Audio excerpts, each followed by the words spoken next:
Hello there, wonderful friends. Thank you so much for following me along this journey. Now, let us recap what happened on the first episode. After the passing of their grandparents, Yimi and her older brother Lilo moved into a mysterious Willow Manor.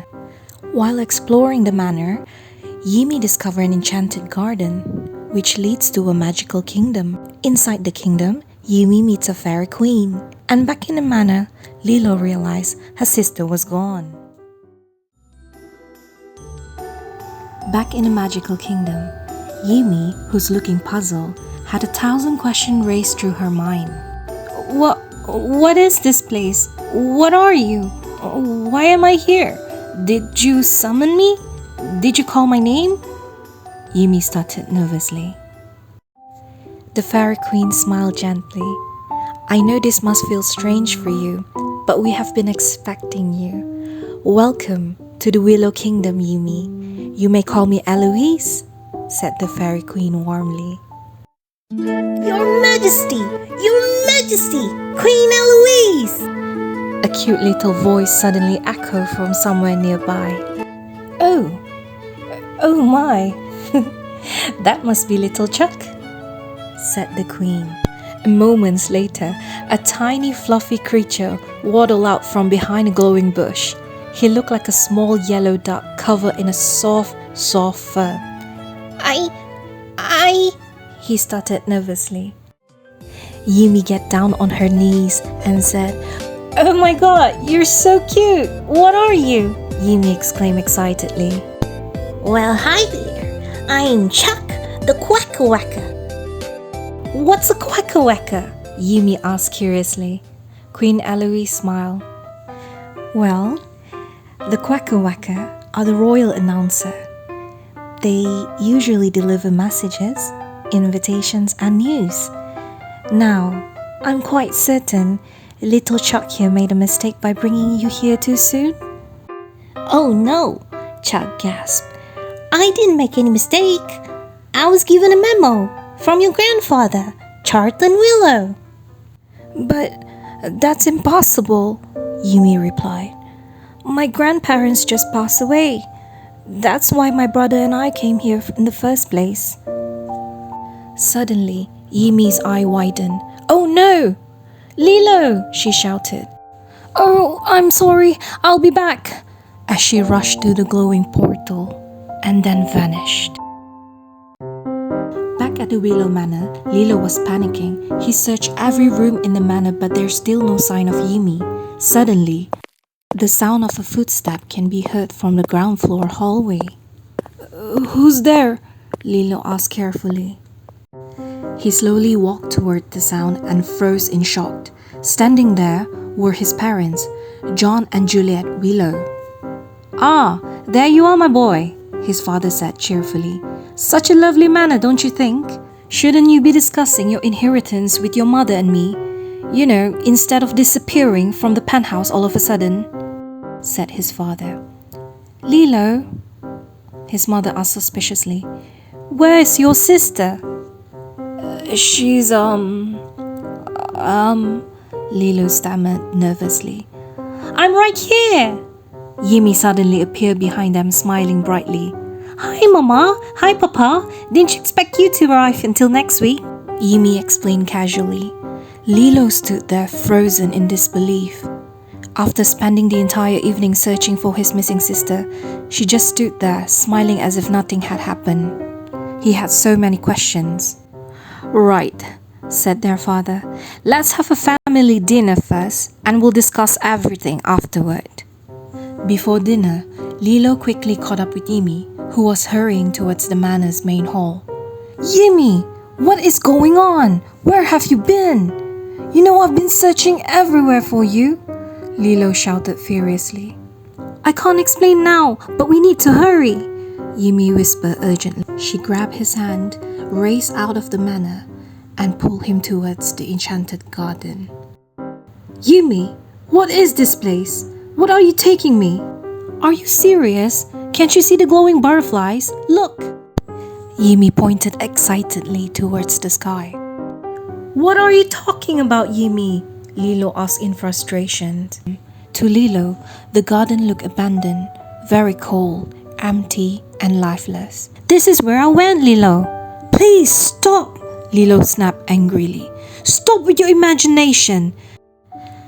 As sadness filled her heart, the enchanted garden behind them slowly darkened. The glowing flowers dimmed, and the warm air turned cold.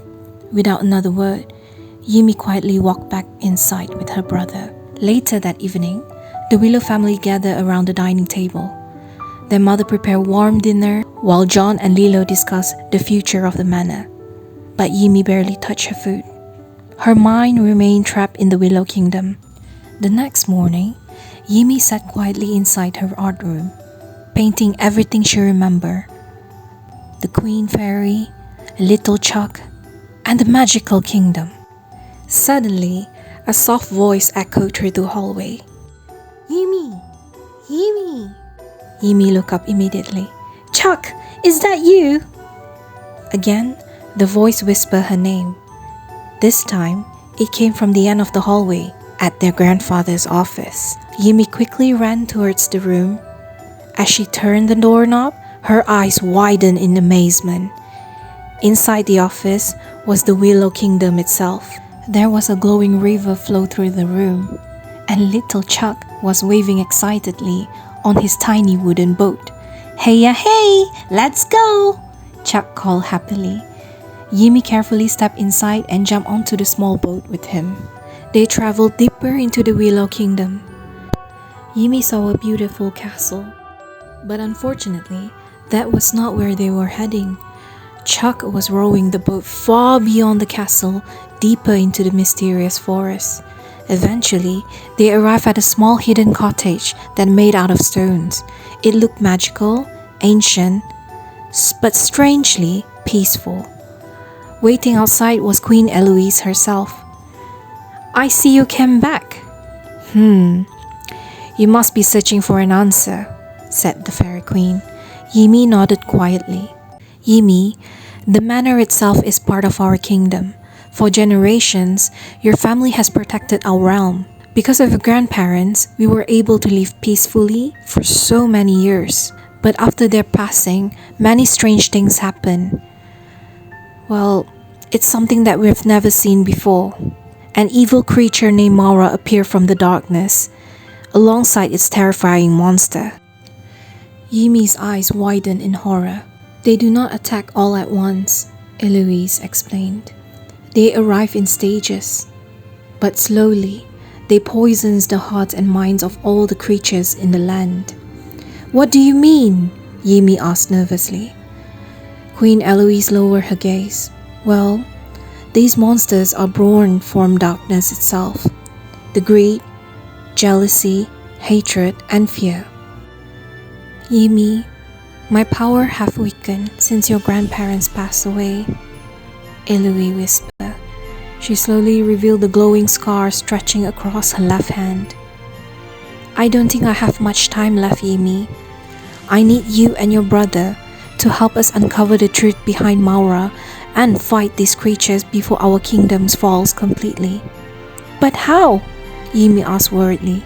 "My brother doesn't believe me. He thinks I'm imagining things."